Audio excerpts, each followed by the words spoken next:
Hello friends, आप लोग कैसे हैं? उम्मीद करते हैं आप लोग ठीक होंगे, आप लोग हेल्दी होंगे। फ्रेंड्स, आज एक छोटा सा क्वेश्चन है कि एनाटॉमी और फिजियोलॉजी इन दोनों में डिफरेंस क्या होता है।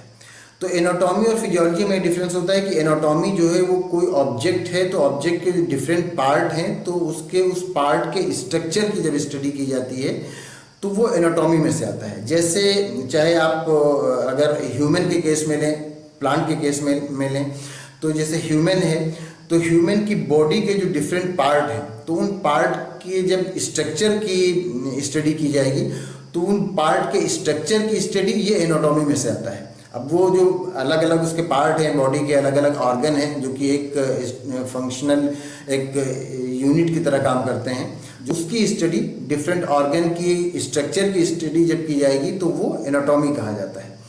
और जब वो डिफरेंट ऑर्गन जो हैं उनके फंक्शन की स्टडी की जाएगी, चाहे वो जिस तरह से मैकेनिकल, बायोकेमिकल, फिजिकल फंक्शन, जब फंक्शन की स्टडी की जाएगी तो ये फिजियोलॉजी में से आ जाएगा।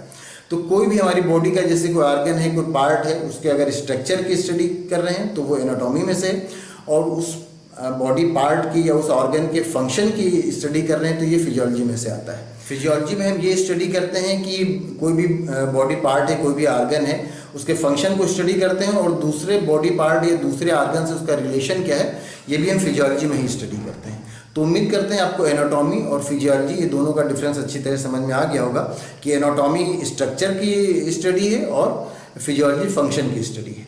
अगर इसमें किसी तरह का कोई कन्फ्यूज़न है या कोई और क्वेश्चन है तो आप पूछ सकते हैं। Thank you.